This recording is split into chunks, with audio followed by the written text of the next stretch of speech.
Welcome back, everybody, to the homestead. Today, I actually needed to get a lot of things done, and so instead of breaking it out into 3 videos, I figured it would probably be easier to just kind of take you along as I'm prepped out making and stocking back up my laundry soap and my dryer sheets. And then, of course, I moved later. I needed to make a shampoo bar, and I also needed to prep out our dinner for tonight and get that in the oven because I wanted to slow cook for at least 4 hours.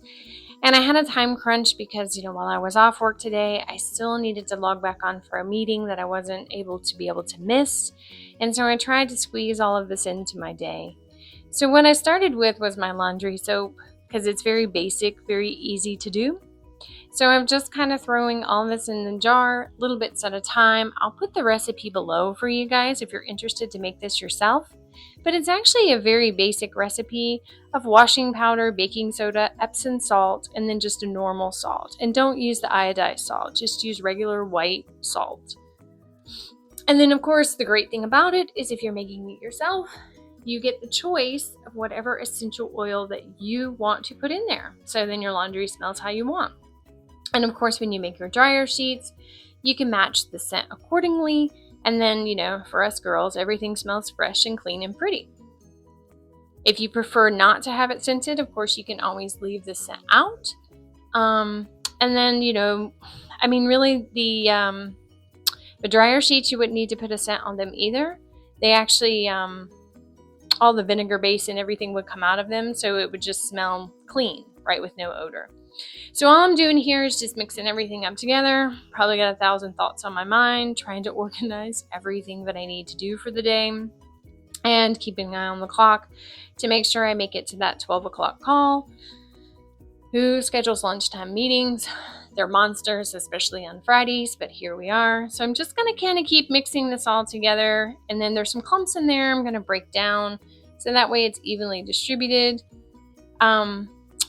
It can get a little monotonous sometimes, but you can, if you want to do this on a faster level, you can pre-measure out all your ingredients in a 5-gallon bucket, and then you can get a paint stirrer and take that and mix all your laundry soap up at one time, continuing to add, essential oils mix, kind of the same thing I'm doing here, but on a larger scale. Well, I didn't want to do that today because, one, it's freaking cold outside, and I really didn't want to bring it into the house because if it goes sideways, well, then I've got laundry soap for days all over the floor. And so I decided to just mix it up easy in the kitchen and the vessel that I keep it on top of my dryer. And so I'll just keep kind of mixing everything together. And then once I have that together, I start to transition to make the dryer sheet mix up. And that, again, is very easy. I mix mine up in a spray bottle. It's just vinegar and essential oils. But what you can do is you can actually take a jar and put your dish towels in it and then put your vinegar over it. But the idea of a big container of vinegar sitting back there on my dryer with my psychotic cat kind of would keep me up at night. So it's easier for me if I just put it on a spray bottle and then I can control the amount of vinegar that gets all over the towel before throwing it in the dryer. So as you can see now, I'm going to head back to the laundry room. I'm going to get it all set up, show you guys what the final product looks like, and then we're going to move on to our next task.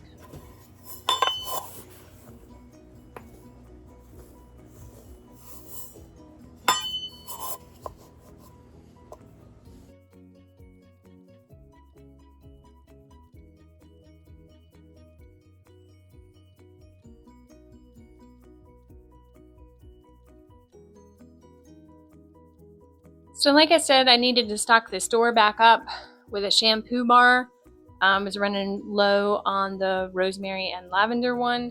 So all I'm going to do now is I've measured out my oils. I'm going to weigh them to make sure that the consistency is there that I need. If you have too much of your oils and you don't weigh them based off your lye calculator and what you put together, your soap can fail. I have to make these shampoo bars when I'm going to be in the kitchen for long periods of time and don't get distracted because these are the ones historically that blow up on me, and then I have, shampoo bar all over the floor, shampoo bar everywhere, so many times. But the good news is, because they are oil-based, all I ultimately end up doing when I get a little distracted is I just condition my countertops, which is kind of nice too. So I'm adding in the castor oil there. I try to move all my products to jars if they happen to be delivered to me in plastic, just because I don't want them sitting for long periods of time in plastic.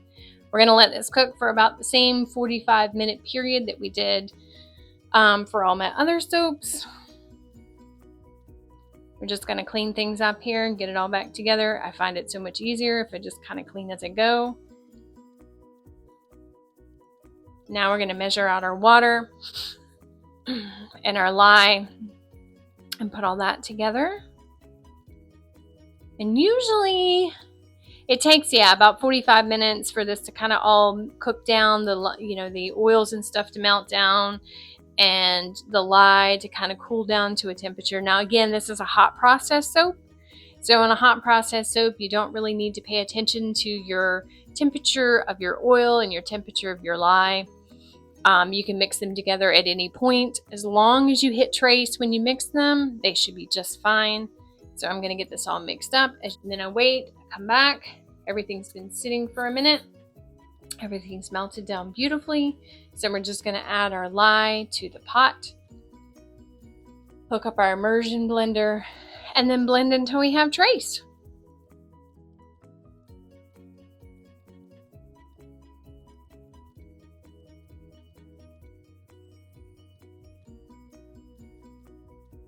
These shampoo bars seem to always set up easier too, so I don't have to blend them as much as I do for like a cold process soap.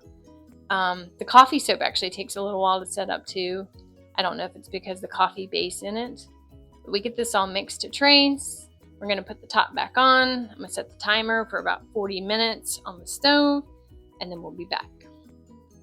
So 40 minutes has gone by, so now I'm coming back and mixing everything up. Like I said, you're going to want to keep an eye on these when you do make something like this, because they can boil up out of the crock pot, which is always fun. We're going to mix this all around. And then we just take out the soap. It has a mashed potato-like consistency to it. Careful when you're lumping it in. I have fried my fingers and it actually coats to you almost like a almost like a napalm, but it coats to you and you blister horribly.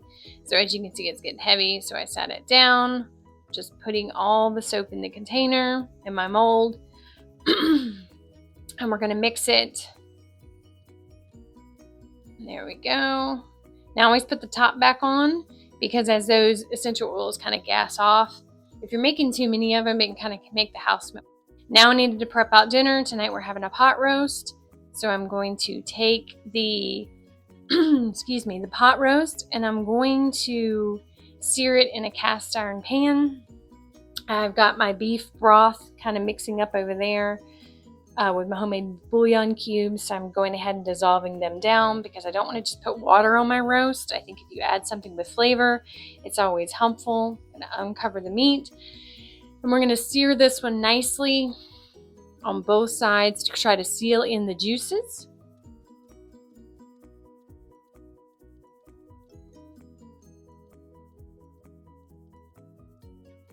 As you can see, my cast iron pan's not even close to hot yet, because I can still touch everything.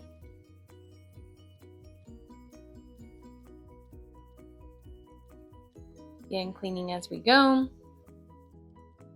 We're going to take our steak or chuck roast and put it in. Like I said, I don't know how long, God bless my husband, for how many years I just took it to pot roast and I would just throw it in the oven. And I would just cook it until it probably was the toughest piece of meat I ever ate. And then one day I was watching a show and I figured out, like, maybe I should just kind of sear it. And, before I got into cast iron and stuff like that, I would just sear it in a normal frying pan. But now, I sear it in the cast iron. So, of course, I get all that nice flavoring to it and get it all coated and beautiful. And then I end up putting it in the Dutch oven for a little while, and I cook it. And usually I set my temperature at about 250, and I let it cook for about 2 hours. And then after the 2 hours are done, I take all my veggies, which you'll see later, and I put them in. And then I let them cook probably anywhere from 2 to 4 hours, again at that 250. And I'm telling you, it is the most wonderful fall apart pot roast I've ever had in my entire life. So we'll kind of step through all that process when we get there. But so many years did I screw up pot roast when I was younger. I mean, because again, like I would sit on the counter and I would watch my mom cook, but like I never understood the mechanics behind it. So we've got the we got the pot roast all seared and ready to go. As you can see, I've got my pot ready. I'm just checking to make sure it's as seared as I want, trying to flip to get the sides done. And then when it's all done, we're going to put it in that pot.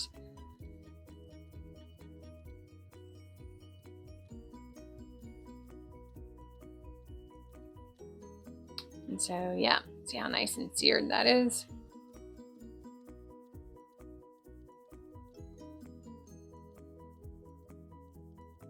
Like I said, I think total combined, I mean, I tried to break it up where everything was like things were together in the video, but I was literally, if I'd just set the camera up, you'd have just watched me running circles. It'd have been like one of those family circus cartoons, you know, when we were kids, you would have just seen like all the little dots of where I was in the kitchen. So I tried to break everything up in the video so you could kind of see it all together. Kind of one of those great days where I ended up getting a lot done. A lot of the stuff, of course, I didn't record because, I mean, there's some things nobody cares about, nobody wants to see. But again, we're just going to take this and we're just going to pour our juice in, and then we'll add our seasonings in, and we'll get everything all ready to go. And I know, like today, like I said, I ended up having to work for like a half hour. Ultimately, it was supposed to be an hour meeting, but it ended up only being a half hour, which was kind of nice. And I was able, like on these days off, like I'm blessed enough to be able to work from home, and I'm blessed enough to be able to have every other Friday off. And so I'm able to use that time to really, you know, stock up on things and prep. So usually you'll see more on those days, Fridays and Sundays. I really have a lot to kind of throw at the channel. But, you know, there's been so much going on in the world and, you know, so much fear mongering and stuff. And it's very easy to lose sight of the simple things, you know. While the world is mad and the world is crazy right now, at least I'm able to, you know, have a Friday off where I get a lot of time, where I can make a homemade meal for my family. Everybody still has their health. You know, we have heat, it's wintertime. I mean, there's a lot of people really struggling. I mean, I'm from North Carolina originally. I see, you know, all my brothers and sisters in North Carolina struggling. You know, I've reached out to all my friends and family there to help them as much as we possibly can. My brother was actually very close to the area that was impacted.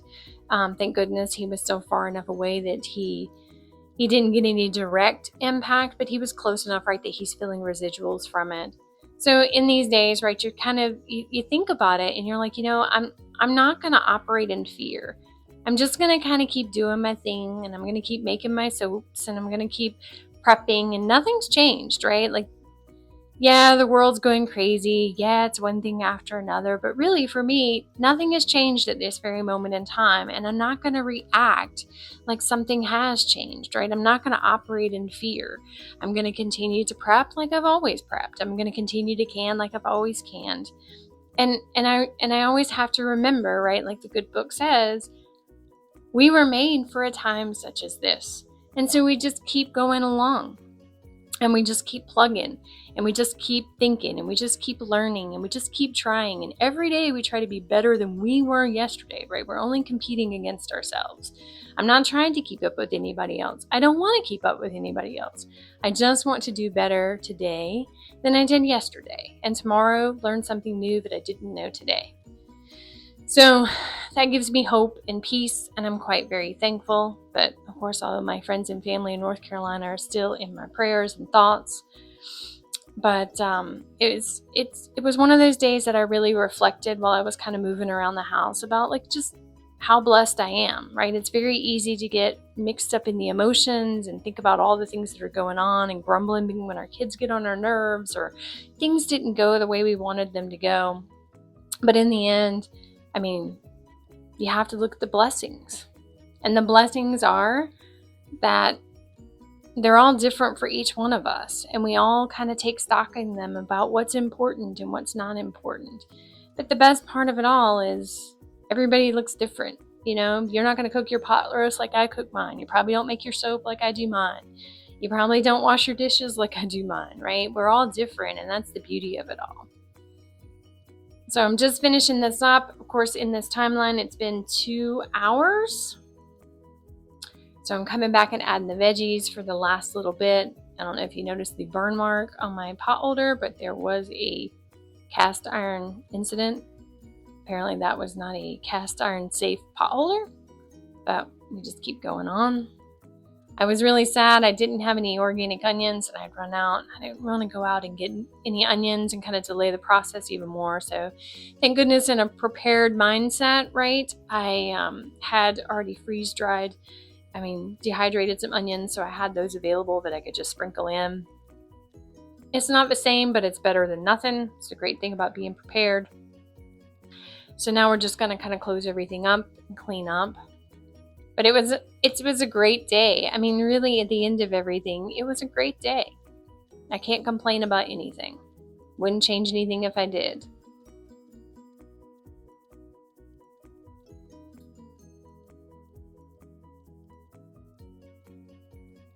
I think it's kind of fun to watch these videos too and remember, like, I don't remember moving around that much in my kitchen. It's kind of funny.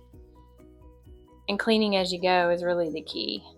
I actually have more stuff I have to chop up later, so I'm just kind of rinsing off my cutting board for now. And we're going to get it all set up, wiped off, get the kitchen prepped up, get everything clean and ready to go. I'll actually need to go back to the laundry room at some point and finish my laundry. I was tickled pink though the first time I used that those dryer sheets. I mean, so phenomenal, so phenomenal. Especially in the wintertime. I mean, like, every one of my little blankets and stuff are just etched up in static electricity, and it's ridiculous. So it really is a game changer. So I hope you guys enjoy making it, enjoy learning these things, enjoy hearing my ramblings, and I appreciate everybody for stopping by, and I will see you next time.